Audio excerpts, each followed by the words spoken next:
Shalom everyone! Kumusta po ang bawat isa? Muli, tayo po ay nagpapatuloy sa pagbabasa at pakikinig ng salita ng Panginoon at nandito na po tayo sa John chapter 12. So once again, yung lagi po nating pinapaalala na I hope na mas lalo po tayong lumalago, mas lalo po tayong lumalapit sa Panginoong Hesukristo na siya yung Panginoon po natin sa ating buhay at mas na ipapamuhay po natin yung mga salita po niya na ating napapag-aralan. Amen? So, dito sa John chapter 12, ini-emphasize po dito na bumalik ang Panginoong Hesukristo sa Betania, yung lugar ni na Lazaro, Martha at Maria, yung kaibigan po niya na mahal niya at yung si Lazaro na binuhay po niya. So, diyan po siya nagpalipas ng gabi. Nagsalo-salo po sila doon at kumain for dinner.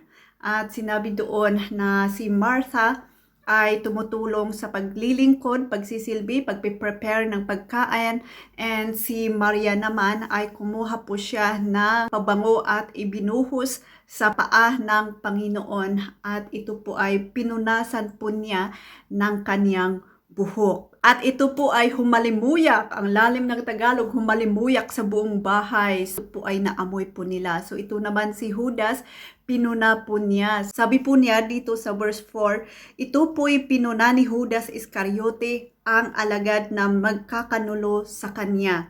Sinabi niya, bakit hindi na lamang ipinagbili ang pabango at ibinigay sa mga dukha ang pinagbilhan? Maaaring umabot sa 300 sa pilak ang halaga ng pabango iyan. Sinabi ni Judas iyon, hindi dahil sa siya'y may malasakit sa mga dukha, kundi dahil siya'y magnanakaw. Siya ang nag-iingat ng kanilang salapi at ninanakawan niya ito. Ito po yung sinabi ni Judas na bakit hindi nalang pinagbili ang pabango at maitulong man lang sa mga kawawa, pero ang kanyang puso ay hindi po para sa mga kawawa or sa mga dukha.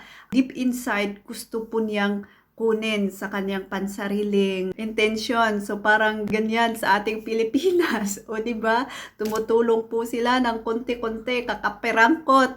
Pero they think that they are helping people. Pero deep inside is nananakaw po yung mga pera ng mga taong bayan. But anyway, hindi po yun ang ating pag-uusapan po dito. Just keep on praying for our country, Philippines. Karoon po tayo ng compassion heart sa ating bayan dahil may plano ang Panginoon sa ating bansang Pilipinas na napakaganda. Ang pangyayari na yan na napakagulo ay pansamantala lang, hindi po yan mananatili. Naniniwala po tayo na ang ating bansang Pilipinas ay magkakaroon na pinakamaganda ayon doon sa plano ng Panginoon. Amen? So, but for now, tayo ay dumaranas ng kaguluhan, lalong-lalo na sa ating government, but matatapos at matatapos po yan. Okay? So, balik po tayo kay Judas. So, siya po yung magkakanulo ng ating Panginoong Hesukristo. At hindi lang po yun yung gagawin po niya, kundi magnanakaw po siya, ninanakawan po niya yung salapi dahil siya yung nag-iingat, siya yung pinagkatiwalaan na mag-iingat sa salapi. Pero ito po ay ninanakawan po niya. Amen? Ngunit sinabi ni Jesus, pabayaan ninyo siya, hayaan ninyong gawin niya ito bilang paghahanda para sa paglibing sa akin. Habang panahoy kasama ninyo ang mga mahihirap, ngunit ako'y hindi ninyo kasama habang panahon. Amen? So, sinabihan ang Panginoon, hayaan ninyo siya, tama yung ginawa niya. Ito po ay paghahanda para sa aking paglibing. Ako po ay makakasama ninyo sa kaunting panahon, pero yung mga dukha, makakasama po ninyo sila ng mahabang panahon. Sabi ng ating Panginoong Hesukristo na siguro ginamit din ng Panginoon si Martha na ganoon ang gagawin po niya na buhusan po siya ng perfume, pinakamabango at pinakamahal na perfume para sa ating Panginoon. Talaga natin maarok ang plano ng Panginoon that truly comes supernaturally kung ano yung gagawin po natin. Di ba yung tatlong ito, si Lazarus, si Martha at si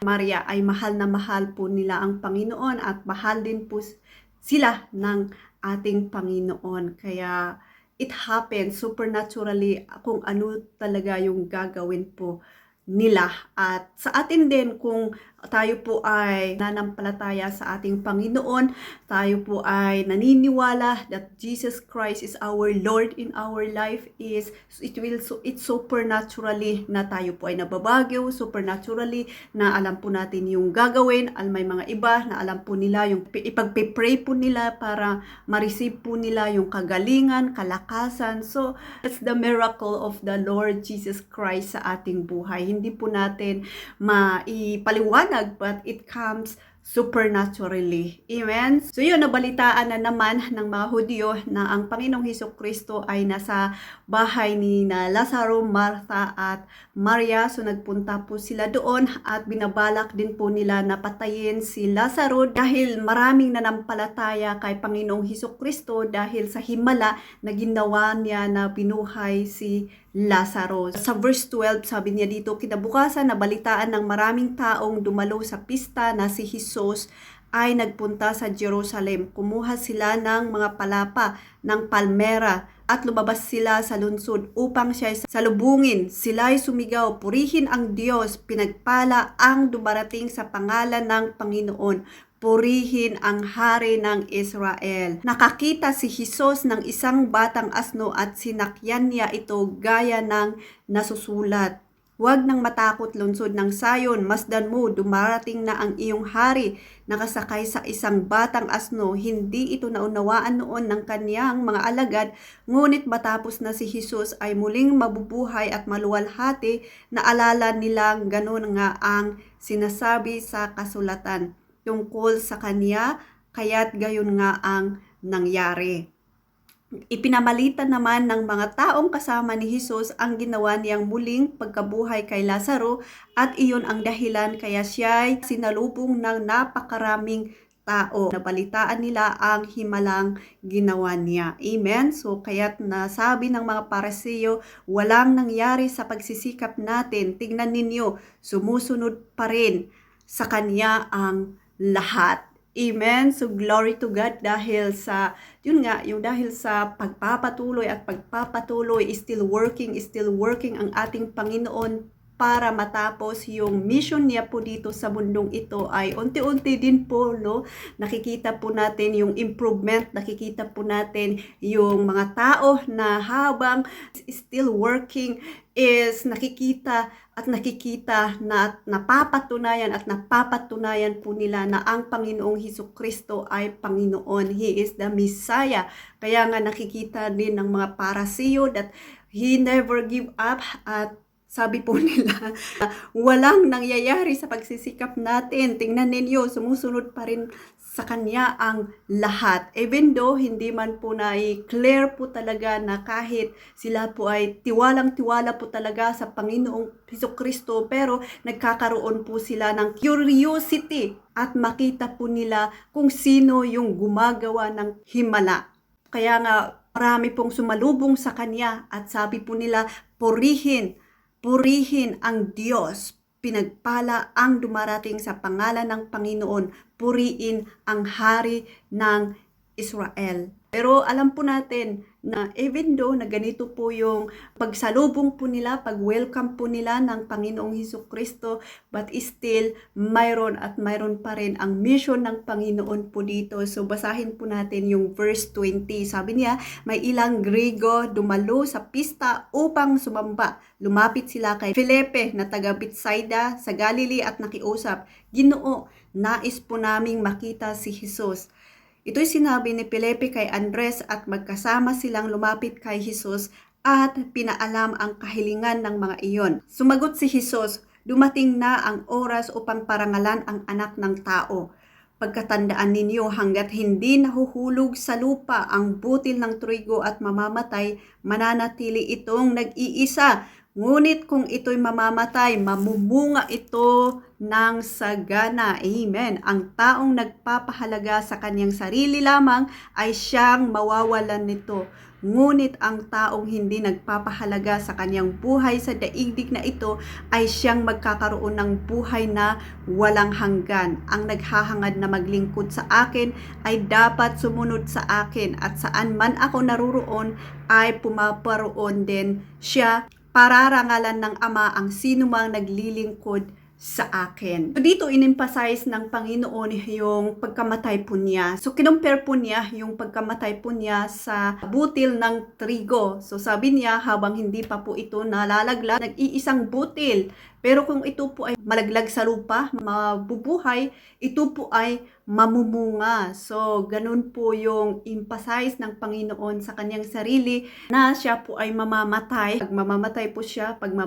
siya, and He will rose again. Pupunta na po siya sa langit, ibibigay po niya yung banal na Espiritu sa atin, mananahan po sa ating katawan. If we do believe that Jesus Christ died, nailibing po siya at nabuhay muli, ay magkakaroon po tayo ng pananampalataya po sa Kanya, and the Holy Spirit will live in us, at yun po yung bunga ng Kanyang ginawa. At marami pong mananampalataya dahil hindi lang physical ang magwo-work or magtatrabaho, kundi kasama natin ang banal na Espiritu that will guide them, and they will work also at will continue the gospel, the goodness of God. Kung ano po yung tinuro din ng Panginoon, it will continue to work. Kaya talagang hindi tayo mawawalan ng pag-asa, kahit yung hala po natin, ang tingin po natin sa mundong ito ay padilim ng padiling. But no, ang plano ng Panginoon ay the more na the darkness is arising, the more the light will arise and shine then. Hindi po matatalo ang ilaw na ipinagkaloob ng Panginoon sa atin, dahil it is finished. It is finished. We just need to work. Ito po yung ibinigay din ng Panginoon sa atin, na sabi niya, my Father is still working. I have to work also. So ganun din po tayo. Paano nagtrabaho ang Panginoon before, then let it be that the Holy Spirit will work in us. So we will work also spiritually. Di po ba? Unti-unti po talaga tayo natututo about sa salita ng Panginoon, na hindi lang po tayo work sa physically, but spiritually. Actually, we are also working. Papansin lang po talaga po natin ito pag tayo po ay lumalalim sa salita ng Panginoon, na even in our work, we are using that work to praise the Lord. We are using that work na glorify ang Panginoon, that He said that everything you do it for the glory of the Abba Father. You do it for the glory of our Lord Jesus Christ. Di po ba? Kasi wag po nating isipin na ang yung trabaho po natin ay sumpa, pero ito po ay blessing na galing sa Panginoon. Amen? Dahil sa trabaho po natin, na-i-exercise po tayo na magkaroon tayo ng pananampalataya, pagtitiwala, yung patient po natin, yung nakakrush po tayo para lumabas yung fruit of the Holy Spirit bilang mananampalataya. Di po ba? Pag na po tayong lumayo doon, ano ba yan? Amen. So sabi niya dito sa verse 26, whoever wants to serve me must follow me, so that my servant will be with me where I am, and my Father will honor anyone who serves me. And kung sino po yung naglilingkod sa ating Panginoong Hesukristo, our Abba Father will honor us. Amen. So kung pinapangaralan din ng Panginoon ang ating Panginoong Hesukristo, the Father will honor us also. Amen? Kaya maglingkod sa ating Panginoon, dahil kung ano yung pinaglilingkuran mo dito sa mundong ito, wala po yung silbi. Amen? So, it's so harsh. Pero ito po yung sinasabi talaga ng Bible. Ang pinaglilingkuran po natin dito sa mundong ito ay wala pong silbi. Pero kung ito po ay paglilingkod sa ating Panginoon, ito po ay hindi masasayang. Yon po ang nasasabi sa salita ng Panginoon. Ako'y nababagabag ngayon. Sasabihin ko bang, Ama, iligtas mo ako sa oras na ito? Hindi, sapagkat ito ang dahilan kung bakit ako naparito. Ama, parangalan mo ang iyong pangalan. Isang tinig mula sa langit ang nagsabi, pinarangalan ko na ito at muli kong pararangalan. Amen. So siguro kasi alam ng Panginoon na siya po ay kakanulo at mamamatay po siya. So habang palapit ng palapit yung pagkakanulo po niya, ay nararanasan po niya, bumabagabag ang kanyang puso. So in that time, he has also an emotion kasi nga nagkatawang tao po siya. Pero alam niyo ba, ang pagiging pagkatawan ng Panginoong Hesukristo ay hindi po ito idea ng Abba Father. Voluntary na ang Panginoon Hesukristo ang nag-volunteer to be tao. Kaya dito sabi niya, shall I say, do not let us this hour come upon me, but that is why I come. Hindi, sapagkat ito ang dahilan kung bakit ako naparito. Ama, parangalan mo ang iyong pangalan. Isang tinig mula sa langit ang nagsabi, pinarangalan ko na ito at muli kong pararangalan. Amen. So narinig po ito ng mga taong naroon kaya't sinabi nila kumulog. Sabi naman ng iba, nagsalita sa kanya ang isang anghel. So sabi ng mga iba, anghel ang nagsalita pero ang ama iyon, ang ama ang nagsalita. So sinabi sa kanila ni Jesus, ang tinig na iyon ay ipinarinig para sa inyo at hindi para sa akin. So hindi para kay Panginoong Hesukristo ang narinig po nila, pero para sa kanila dahil gusto ng Ama na ipakita at iparinig po sa kanila na ang Panginoong Hesukristo ay He is truly the Messiah. Amen. So panahon na upang hatulan ang mundong ito. Panahon na rin upang hatulan ang pinuno ng mundong ito. At kung ako'y maitaas na, ilalapit ko sa akin ang lahat ng tao. Sinabi niya ito upang maipahiwatig kung paano siya mamamatay. Sinagot siya ng mga tao, sinabi sa kautusan na ang Kristo ay mananatili magpakailanman. Bakit mo sinasabing dapat maitaas ang anak ng tao? Sino ba ang anak ng tao? Sinabi ni Jesus sa kanila, kaunting panahon na lamang ninyong makakasama ang ilaw o ilaw. The Lord Jesus Christ is the light. Lumakad kayo habang kasama pa ninyo ang ilaw upang hindi kayo abutin ng dilim. Amen. Habang may oras pa po kayo, maniwala po tayo na Jesus Christ is our Lord para hindi po tayo maabutan ng paghuhukom or judge, para hindi po tayo maabutan dahil malapit nang bumalik ang Panginoong Hesukristo.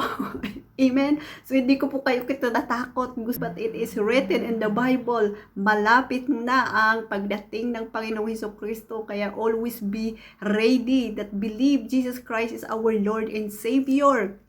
So, once again, hindi ko po kayo tinatakot. I want you to feel and I want you to believe that Jesus Christ is Lord. I don't want na maniwala po kayo dahil sa takot, but gusto ko po na maramdaman po ninyo na mahal po kayo ng Panginoon at yun po yung magli-lead. Yun po yung dahilan kung bakit kayo maniniwala at mananampalataya sa Panginoong Hesukristo. It is because you feel that Jesus Christ loves you, kaya kayo mananampalataya sa Kanya, hindi dahil natakot po kayo or hindi dahil malapit na ang pagbabalik ng Panginoon. Hindi po gayon. I want you to feel that Jesus Christ loves you so much. Loves you so much. You think hindi po maipaliwanag yung pagmamahal ng Panginoon. And so believe that He is the light. Amen? Hindi alam ng lumalakad sa dilim kung saan siya pupunta. Mga lumalakad sa dilim, wala po silang pag-asa, hindi po nila alam kung saan po sila pupunta, but they rely with their own. Sumampalataya kayo sa ilaw habang kasama pa ninyo ang ilaw upang kayo'y maging mga anak ng liwanag. Amen? So praise the Lord. The Word of God is truth and the Word of God is light. So believe to Jesus Christ as our Lord and Savior at manampalataya po tayo sa Kanya. Amen? So pagkasabi nito, si Jesus ay umalis doon at hindi na muling nagpakita sa kanila. Kahit na nasaksihan nila ang maraming himalang ginawa niya, hindi pa rin sila nanalig sa Kanya. Nangyari ito upang matupad ang sinabi ni Propeta Isaias, Panginoon, sino ang naniniwala sa aming ipinahayag? Kanino mo pinakakita ang inyong kapangyarihan? Binulag ng Diyos ang kanilang mga mata at ipinatigas ang kanilang mga puso upang sila'y hindi makakita ni makaunawa ang kanilang mga isip, baka pa sila'y manumbalik sa akin at sila'y pagalingin ko. Sinabi ito ni Isaiah sapagkat nakita niya ang kaluwalhatian ni Jesus at nagpahayag siya tungkol kay Jesus. Gayunman, marami ring pinuno ng mga Hudyo ang nanalig sa kanya, subalit hindi nila maipahayag ito dahil sa takot sa mga Paraseyo. Baka sila'y itiwalag sa sinagoga, mas ginusto niyang kalugdan sila ng tao kaysa kalugdan sila ng Diyos. Amen? So, isa din po ito na questionable. Hindi ko pa rin maintindihan ito yung sinabi niya, binulag ng Diyos ang kanilang mga mata at pinatigas ang kanilang mga puso. Ito po yung iniisip ko that every time I pray for the salvation of Israel, sabi ko, di ba? So, sabi ng Panginoon, sinara po niya yung mata, yung mga isip ng mga Hudyo para hindi po sila manampalataya sa Panginoon. So, opinion ko lang, kaya napakahalaga talaga we as a Gentiles, yung dapat maunang magtiwala sa Panginoong Hesukristo that He is the Lord, He is the God who save us, He is the God who give light to us. Dahil pansamantala lamang yung pagsasara ng mga puso ng mga Israel. Paano kung nahahabag na siya sa mga Israel, wala na siyang habag, wala na siyang yaya sa atin as a Gentile, di ka na yung kawawa, kaya mas matakot po tayo bilang mga Gentiles kung hindi po tayo naniniwala sa Panginoong Hesukristo dahil pansamantala lamang yung pagkasara ng kanilang puso at saka isip para hindi po nila makita yung Jesus is the Messiah dahil ito po yung grace ng Panginoon sa atin as a Gentile. Kaya let us believe that Jesus Christ is our Lord and Savior para mapuno na yung bilang ng mga Gentiles at bumalik na po siya dito sa bansang Israel. Anyway, opinion ko lang naman po yun, pero napakahalaga po sa atin talaga as a Gentile, believe that Jesus Christ is Lord and follow Him, deny ourselves and follow our Jesus Christ as our Savior. Kasi ito lamang po ang way na makakapagbigay ng buhay na walang hanggan. Ito po yung napakahalaga po sa atin. Sabi niya dito, gayon pa man, marami pong pinuno, yung mga naniniwala sa Panginoong Hesukristo is nakatatakot po sila dahil maititiwalag po sila. At nangyayari din po ito sa church, isang church that even na hindi po sila satisfied sa kanilang pananalig, sa kanilang pagsuserve, sa kanilang pananampalataya sa church na yon, but because may mga benefits, kagaya ng may mga scholars, mga ganon, is nag-i-stay po sila doon sa church na ito. I hope na hindi po yun yung nangyayari po sa atin, na ayaw po natin umalis sa isang church dahil sa benefits lamang, pero I hope na nakasali po tayo sa isang church dahil we know that God loves us so much and He saved us, at kaya tayo po ay naglilingkod po sa Kanya. Hindi dahil sa mga benefits or hindi dahil sa tinakot po tayo. Kasi yung paglilingkod po natin sa Panginoon is freedom. Freedom. Wala pong kahirapan yon. Walang hirap. It is a freedom, okay? Tuloy po natin, malakas na sinabi ni Jesus, ang nananalig sa akin ay hindi lamang sa akin nananalig, kundi pati sa nagsugo sa akin. At ang nakakita sa akin ay nakakita na rin sa nagsugo sa akin. Hallelujah! Ako'y naparito bilang ilaw ng sanlibutan upang ang manalig sa akin ay huwag manatili sa kadiliman. Amen? Hindi ako ang humahatol sa taong dumirinig ng aking salita, ngunit ayaw namang sumunod dito, sapagkat hindi ako naparito upang hatulan ang sanlibutan, kundi upang iligtas ito. May ibang hahatol sa mga ayaw tumanggap sa akin at sa aking mga salita. Ang salitang ipinahayag ko ang hahatol sa kanila sa huling araw, sapagkat hindi ako nagsalita nang mula sa sarili ko, lamang ang Ama na nagsugo sa akin ang siyang nag-utos kung ano ang aking sasabihin at ipapahayag, at alam kong ang kanyang utos ay nagbibigay ng buhay na walang hanggan. Kaya't ang ipinapasabi ng Ama ang siya kong ipinapahayag. Amen. Ang sinumang mananampalataya sa Kanya ay hindi lamang nananampalataya kay Panginoong Hesukristo, kundi nananampalataya din sa Panginoong Ama. At kung sino man po ang nakakita po sa akin, ay nakakita din kay Panginoong Ama. O di ba, swerte ang mga tao noon dahil nakita po nila ang Panginoong Hesukristo at ganun din po yung pagmumukha ng ating Panginoong Ama. O di ba, sayang. Napakaswerte po nila, hindi lang po nila piniwalaan. But anyway, let's continue that our faith is in line with our Lord Jesus Christ dahil if we believe in Him, naniniwala din po tayo sa Ama. Amen? Kaya hindi po talaga tao lamang ang Panginoong Hesukristo, kundi Panginoon po siya. Amen? So hindi po siya pumunta dito para humatol. Pumunta po dito para iligtas po tayo. And once again, babalik po siya dito for judgment sa ating mga ginawa.